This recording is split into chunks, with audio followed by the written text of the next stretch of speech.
tema que vamos a abordar corresponde a progesterona en prevención del parto prematuro, cómo usarla y cómo añadir otro tratamiento. Como sabemos, el parto prematuro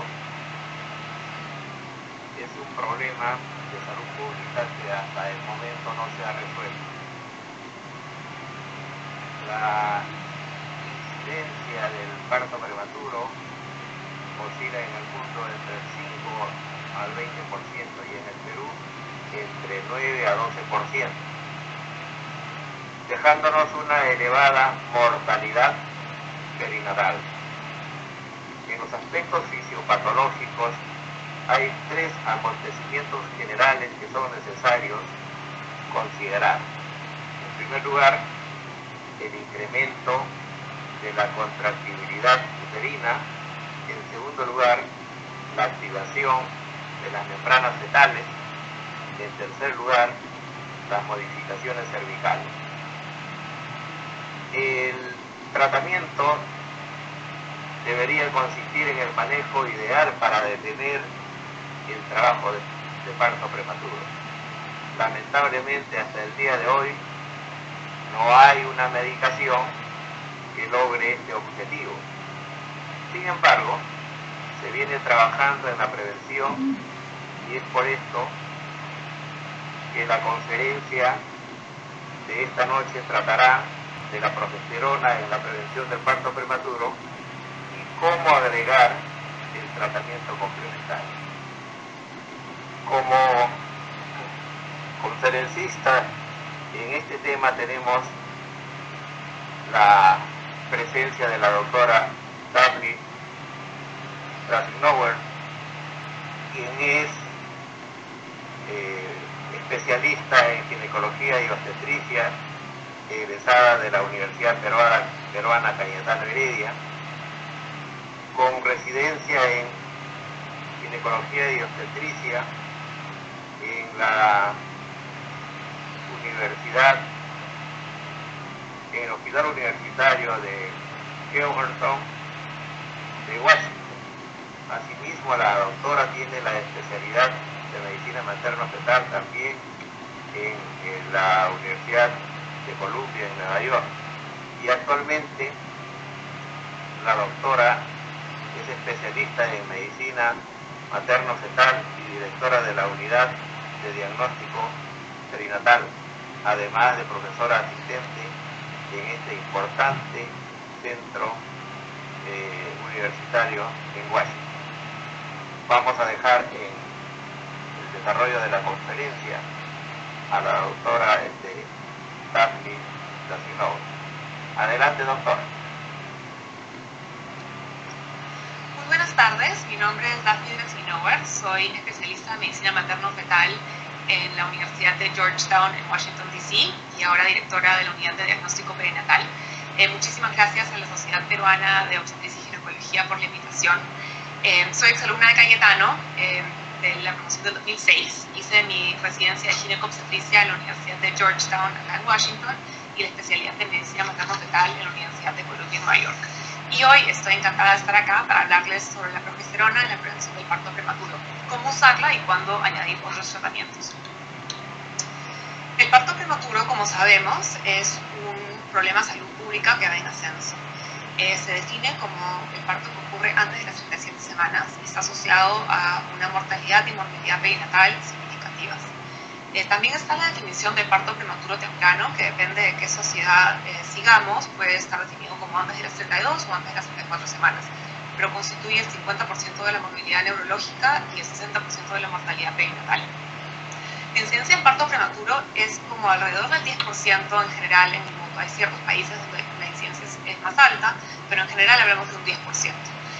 Un tercio del parto prematuro va a ser iatrogénico, indicado por complicaciones maternas o fetales, pero 2/3 son espontáneos. De estos, el 15% va a haber tenido un parto prematuro anterior, pero el 85% corresponden a primigestas o mujeres con historia de embarazo materno. Para identificar a las mujeres que tienen riesgo de parto prematuro y para poder recomendar intervenciones que puedan prevenir o reducir el riesgo, hay que entender la fisiopatología y los mecanismos que llevan al parto pretérmino. Algo que quiero recalcar es que no todo parto pretérmino es igual. Es importante tratar de definir cómo ocurrió el parto anterior. ¿Fueron contracciones prematuras? ¿Suena que fue insuficiencia cervical? ¿Fue ruptura prematura de membranas sin contracciones? ¿Fue por infección? Puede ser poliomielitis o algunas de las otras infecciones de las que vamos a hablar. Y el motivo es que estas pueden tener una posible intervención, mientras que hay otros factores donde en realidad no tenemos intervenciones, como hay factores genéticos, inmunológicos, inflamatorios, puede ser problemas con la placenta o por disfunción uterina o estrés materno, donde no podemos modificar estos factores. Una limitación de la medicina basada en evidencia cuando hablamos de prevención del parto prematuro es que muchas veces se agrupan todas estas condiciones como si fueran una sola condición, simplemente como parto pretérmino o parto prematuro. Mi trabajo de tesis fue un poquito estudiar investigar si es que el parto prematuro, si se presenta de diferentes formas, tiene un riesgo de recurrencia distinto. Encontramos que si es que una mujer presenta con contracciones, con o sin ruptura de membranas, el riesgo en un siguiente embarazo de tener otro parto pretérmino es como del 30%. Si una mujer tiene ruptura de membranas prematuras sin contracciones, también el riesgo de recurrencia es como del 30%. Con la insuficiencia cervical, el riesgo va a ser bastante más alto, de 50%. Lo otro que hay que estudiar o recalcar es un poquito más de información de la historia de este parto prematuro. ¿Cuántos partos prematuros anteriores hay? ¿Hubo algún parto a término? Y la edad gestacional del parto prematuro anterior. Obviamente, mientras más temprano ocurre el parto prematuro, mayor va a ser el riesgo de que vuelva a ocurrir. Vamos a hablar sobre la progesterona. Hoy en día, en Estados Unidos y en muchas otras partes del mundo, se usa la progesterona intramuscular, la 17-hidroxiprogesterona, semanalmente para mujeres que han tenido parto prematuro anterior. El mecanismo de acción no se conoce bien, pero se sabe que los niveles de progesterona en la sangre no bajan durante el trabajo de parto. Hay teorías de que de pronto los receptores en el útero pueden cambiar, y sí sabemos que la progesterona tiene un efecto de relajación del músculo liso del útero y bloqueo de la acción de la oxitocina. En Estados Unidos se viene usando la progesterona intramuscular semanal como estándar desde aproximadamente el 2003, cuando el doctor Mais publicó su gran estudio clínico en el New England Journal of Medicine, donde demostró una reducción del parto pretérmino significativa, del 55% en el grupo placebo a un 36% en el grupo que usó la progesterona intramuscular. Este estudio se criticó en ese momento por el porcentaje tan alto de recurrencia en el grupo placebo, que no es lo que venimos manejando, no es el número que venimos manejando, 50%. Incluso hubo el temor de que de pronto había podido haber algún factor en el aceite que se usó en el placebo que podría haber incluso aumentado el riesgo de parto pretérmino. Pero finalmente lo que se concluyó con ese estudio es que se trata de una población de muy alto riesgo. El 32% de mujeres habían tenido más de un parto prematuro. La edad gestacional promedio del parto prematuro anterior era aproximadamente 31 semanas. El 59% de las pacientes eran de raza negra, que se sabe que es un factor de riesgo importante para la recurrencia del parto o para el riesgo de parto prematuro, y había tabaquismo en un 22% de estas mujeres. Como consecuencia de este estudio, de esta publicación, la FDA aprobó el uso de maquena de esta 17-hidroxiprogesterona, pero requirió que se inicie una prueba confirmatoria. Pero, mientras tanto, el uso de maquena se volvió estándar en Estados Unidos, ya que este estudio parecía tan prometedor para reducir el riesgo. El ensayo clínico confirmatorio es este Prolonged Trial, que se ha publicado hace poco. Si bien se llevó a cabo en 2009 2018, recién han salido los resultados hace poco. Este ensayo clínico confirmatorio fue randomizado a doble ciego internacional con tan solo 25% de mujeres en Estados Unidos. Este estudio investigó a 1.700 mujeres, pero la gran mayoría eran de Bulgaria, República Checa, Hungría, Rusia, Ucrania y España.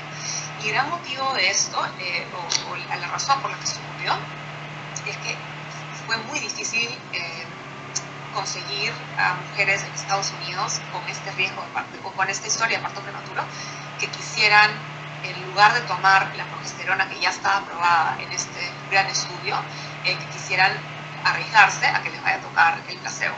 Entonces las mujeres de más alto riesgo no quisieron participar en este estudio y más bien usaron la progesterona como estaba indicada y los investigadores se vieron obligados a buscar mujeres en otros países donde esto no era estándar. Cuando miramos a las pacientes, a la población que se estudió en este estudio, en el Prolonged Trial, son pacientes muy diferentes. Solo el 6% era de raza negra, a comparación de ese 59% que hablamos en el estudio de MIS. Solo el 12.7% tenía más de un parto prematuro anterior, a comparación del 32% en el estudio de MIS. La edad gestacional del parto prematuro anterior en promedio era de 32.5 semanas, a comparación de 31 semanas en el estudio de MIS. El tabaquismo bastante más bajo, 2.5%. Otras drogas también bastante más bajo, 1.4% en el Prolonged Trial, mientras que 3.2% en el estudio de MIS. Y finalmente, el estudio del Prolonged Trial no encontró diferencia en la recurrencia de parto prematuro antes de las 37 semanas. El 23% de las mujeres que recibió progesterona tuvo un parto prematuro antes de las 37 semanas, a comparación de 22% de un placebo. Sin embargo, hay mucha controversia ahora de si es que se debería usar o no, pero finalmente la mayoría lo que vemos es que se estudiaron poblaciones distintas y que probablemente la progesterona intramuscular sí funciona, pero para un grupo seleccionado de gente. Entonces, hoy en día, ¿a quién se la recomendamos? A las mujeres de muy alto riesgo, que son más similares a las mujeres que se estudiaron en el ensayo de MIS. Es decir, mujeres que han tenido más de un parto prematuro, cuyo parto prematuro anterior fue temprano, antes de las 32 semanas, mujeres de raza negra, con tabaquismo. Y también hay esta teoría que de pronto la progesterona intramuscular funciona mejor para las mujeres que tuvieron trabajo de parto o contracciones prematuras, no tanto para las mujeres que tuvieron ruptura prematura de membranas o insuficiencia cervical. También quiero mencionar algunas de las contraindicaciones, como cáncer de mama, trombosis, complicaciones hepáticas o hipertensión no controlada. La progesterona vaginal se recomienda para mujeres con cervix corto que no tienen historia de parto prematuro. En Estados Unidos es rutina investigar la longitud cervical en general al momento de hacer la ecografía anatómica. No todos los centros hacen una ecografía transvaginal. Algunos centros sí, nosotros acá en Georgetown hacemos una ecografía transvaginal a todas las mujeres que vienen a hacerse la ecografía anatómica, pero en otros centros se hace solamente si aparece corto o si si es que hay motivo por el cual hacerlo después de hacer la evaluación transabdominal. Si se encuentra un cervix corto de menos de 25 milímetros, la progesterona vaginal, 200 miligramos antes de dormir, está asociada a una reducción en el riesgo de parto prematuro. Acá en general la empezamos, reevaluamos 1 o 2 semanas con otra ecografía transvaginal. Y si vemos que el cervix está estable, pues se continúa con la medicación. Si vemos que el cervix se ha cortado aún más, sobre todo menos de 10 milímetros, algunos usan 15 milímetros, considerar cerclaje. El área de investigación de cerclaje en los pacientes que no han tenido un parto prematuro anterior también es complicada. Creo que muchos de los estudios no han logrado conseguir los resultados esperados, en parte también por la selección de pacientes. Pero hay un estudio que demuestra una reducción en el parto prematuro en mujeres sin parto prematuro anterior, con cerclaje un riesgo era 39%, a comparación del 58% de las mujeres sin cerclaje, para reducción de parto prematuro antes de las 35 semanas. El cervix corto o la longitud cervical está asociada al riesgo de parto prematuro cuando se mide entre las 16 y las 24 semanas. Hay una fuerte asociación.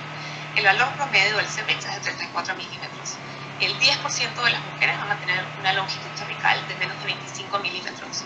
Y de estas, el 25% va a tener un parto pretérmino antes de las 32 semanas. Solo el 1% van a tener una longitud cervical de menos de 15 milímetros. Pero estas mujeres tienen un riesgo de parto pretérmino muy alto, 55% de un parto pretérmino antes de las 32 semanas.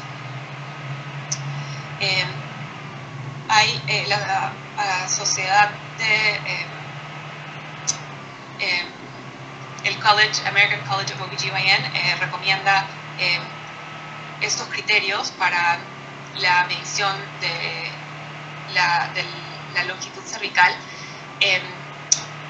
y es que hay que evaluar el cervix y saber que estamos tomando una medición válida.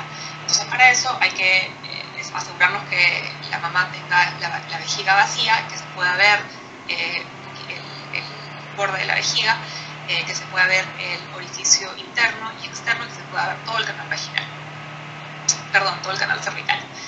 El cervix corto, como les decía, tiene una asociación muy fuerte con el parto prematuro. Esta tabla de Berghella nos demuestra cómo un cervix muy corto, es 5 a 10 milímetros, muy temprano en el embarazo, está asociado a un riesgo de parto prematuro antes de las 32 semanas muy alto. Mientras que un cervix largo, por ejemplo, de 40 milímetros a las 24 semanas, está asociado, tiene un factor protector, está asociado a un riesgo de parto prematuro muy bajo, del 3%.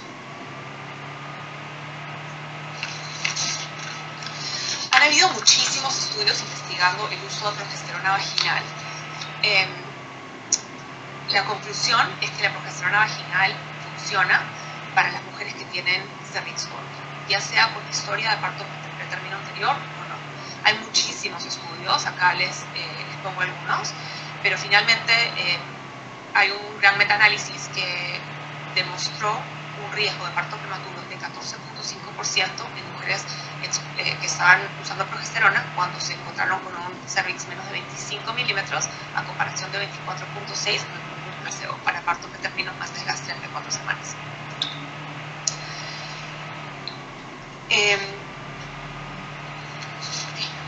Otro mecanismo importante de parto prematuro es la insuficiencia cervical, que se define como la incapacidad del cuello uterino de retener el embarazo hasta término, sin contracciones, sin infección. Las causas decimos que pueden ser congénitas, pero también es importante mencionar el trauma quirúrgico, la agonización, múltiples dilataciones para el grado de bicepticopía, y también hay algunos estudios investigando el trauma obstétrico, el uso de forceps o una mujer que buscó muchas horas antes de tener el parto vaginal. Puede ser que durante ese proceso haya habido trauma al cervix que luego la vaya a predisponer a tener un parto de término o insuficiencia cervical. Acá vemos la imagen de un cervix con bastante dilatación, con las membranas expuestas y con lo que parece ser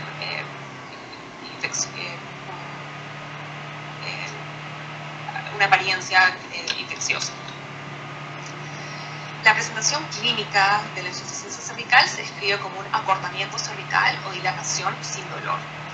Tenemos que mencionar que a veces es difícil la identificación porque la paciente puede presentar con dilatación, pero también con ruptura prematura de membranas o con dilatación, o como ha habido inflamación pueden haber contracciones también, y es difícil saber qué es lo que vino primero. Muchas de estas mujeres pueden haber tenido acortamiento cervical o dilatación, pero luego para el momento que las vemos ya tienen infección, ya tienen inflamación, ya tienen contracciones. El tratamiento para la insuficiencia cervical, el tratamiento clásico es el cerclaje con o sin progesterona, y también les voy a hablar de chequear infecciones porque hay esa teoría que pueden haber también infecciones que están asociadas a la insuficiencia cervical. No voy a hablar mucho del pesario porque finalmente no se recomienda, han habido muchísimos estudios también, pero no hay evidencia que realmente funcione, no es algo que nosotros estemos usando acá.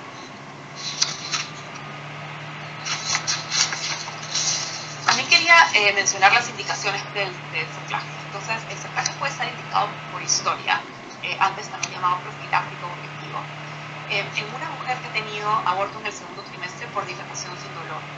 También una mujer que ha tenido un cerclaje anterior por historia de aborto en el segundo trimestre por dilatación sin dolor. En los siguientes embarazos se le va a recomendar que también se haga el cerclaje. O que ha tenido tres o más partos prematuros. Y ahí se piensa, como les mencionaba antes, que puede ser que haya algo en el cervix en sí, que luego esté aumentando el riesgo de que haya infección, contracciones e inflamación. La siguiente indicación es el indicado por hallazgos ecográficos. Generalmente, entre las 16 y 24 semanas, vamos a monitorizar si es que no se hace un cerclaje por historia en una paciente que ha tenido una historia de parto prematuro, vamos a monitorizar la longitud cervical con ecografías transvaginales cada 2 semanas. Y si vemos un acortamiento en la longitud cervical, específicamente el cervix mide menos de 25 milímetros en una paciente con parto prematuro anterior, sobre todo si es antes de las 34 semanas, va a estar indicado un cerclaje también. Y finalmente la indicación por examen físico, que generalmente ocurre cuando vemos un hallazgo ecográfico y luego se hace el examen y se nota que la paciente está dilatada, o una paciente que se presenta con dolor pélvico, con alguna molestia o con un aumento en el flujo vaginal, y que al evaluarla vemos que tiene dilatación cervical. En esas pacientes también estaría indicado el cerclaje por examen físico. Ahora, cabe recalcar que cuando se hace el cerclaje por examen físico, el promedio de tiempo que se extiende el embarazo es de como 33 días o un mes. Entonces, una paciente que presenta con dilatación cervical a las 22 semanas, pues hay el riesgo que estemos prolongando el embarazo hasta las 24, 26 semanas, hasta que el embarazo es viable y el bebé puede nacer y ser viable, pero donde el pronóstico puede ser malo. Entonces, es algo que definitivamente hablamos con los pacientes, porque hay pacientes que pueden preferir perder el embarazo al arriesgarse a tener un parto prematuro tan temprano. Una mención corta a la técnica quirúrgica. El procedimiento que uso yo y que usamos la mayoría acá es la técnica McDonald para el cerclaje, que está descrito como bolsa de tabaco, cordón de bolsa, donde usamos una sutura gruesa para hacer el cerclaje alrededor del cervix. Pero también quiero mencionar el Sherrod-Car, que involucra la disección de la vejiga. También ahora algunos centros usan el cerclaje transvaginal cérvico-ísmico, pero transvaginal, donde hay una disección mayor y se puede poner el cerclaje más alto, o el cerclaje abdominal, que está indicado para una mujer donde no le ha funcionado un cerclaje vaginal antes. Este requiere cesárea, tiene mayor riesgo, normalmente se hace antes del embarazo, aunque se puede hacer en el primer trimestre o en muy selectos casos temprano en el segundo trimestre. Este no se retira al momento de la cesárea y queda para el próximo embarazo. En cuanto a complicaciones, quería mencionar un poco las complicaciones del cerclaje. En general las complicaciones son bajas, sobre todo si se hace indicado por historia, como el cervix corto sin dilatación, decimos que menos de 1%, probablemente bastante más bajo que eso. El riesgo de ruptura de membranas, en general, si es que hubo dilatación y ahora ruptura de membranas, sí se piensa que el riesgo de infección y el riesgo de inflamación es tan alto que se debe retirar el cerclaje y se pierde el embarazo. Sin embargo, algunos pueden sellar. Hay varios reportes de casos donde el cerclaje se hizo por historia o con el cervix corto, pero que realmente se pensó que se estaba bastante lejos de las membranas, y sin embargo después del cerclaje hubo la preocupación de ruptura de membranas. Sin embargo, todavía hubo buena cantidad de líquido amniótico, se le puede dar chance a que eso se selle. Otra complicación es la sedación del cervix, que se puede reparar. Lesión de la vejiga, que se presenta con hematuria, se puede retirar y volverlo a poner. También puede haber lesión del recto o sangrado. Acá tengo algunas imágenes de transvaginales. Este es el canal vaginal, el orificio interno, orificio externo, un cervix cerrado, pero muy corto. Y eso es como se ve el cervix después del cerclaje, ¿no? Acá vemos el orificio interno, externo y el cerclaje acá. Otra imagen antes y después. Este es un embarazo gemelar y acá vemos el pie del bebé dentro del canal vaginal y el cervix luego del cerclaje. Otras consideraciones especiales es si se deben usar antibióticos a la hora del cerclaje, algunos, sobre todo por el examen físico, el uso de tocolíticos, que también se puede considerar.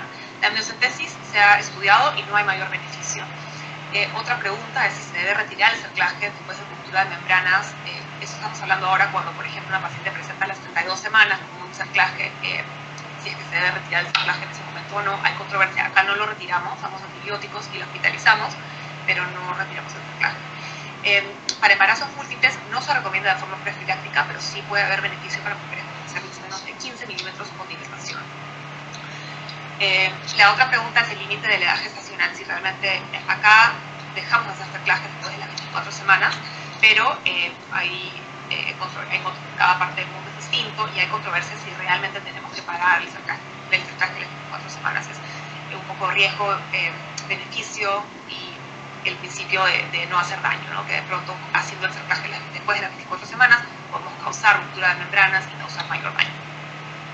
Quería hacer una mención también sobre la infección y el riesgo de parto prematuro. Sabemos que la vaginitis bacteriana aumenta el riesgo de parto prematuro, pero lamentablemente el tratamiento no ha demostrado reducir el riesgo de parto prematuro. Quería hacer mención de ureaplasma y micoplasma. Muchos estudios han demostrado una asociación y mayor presencia de ureaplasma y micoplasma en mujeres que tienen parto pretérmino, ruptura prematura de membranas y el cervix corto. Pero estos organismos también pueden ser parte de la flora vaginal normal sin causar problemas y es difícil identificar qué mujer va a tener un problema o no. En general no hay una estrategia de tamizaje y tratamiento que ayude a reducir el riesgo. En nuestra práctica, yo en general, si es que una mujer tiene la historia de ruptura prematura de membranas, sobre todo en el segundo trimestre o temprana, pero en general ahora también en cualquier mujer con historia de parto pretérmino, si chequeamos y si encontramos ureaplasma o micoplasma, la tratamos. Entonces, finalmente, el manejo de la historia de la paciente con historia de parto prematuro, sacar una historia clínica detallada, cuántos partos prematuros han sido, si hubo algún parto a término, qué tan temprano ocurrieron, qué otros factores de riesgo tenemos, si le vamos a recomendar progesterona intramuscular o vaginal, si es que hay infección, y si vamos a hacer un cerclaje o si vamos a monitorizar la medición de la longitud cervical y recomendar el cerclaje si es que encontramos un cervix corto cuando se hace esta evaluación entre las 16 y 24 semanas. Muchas gracias por su atención.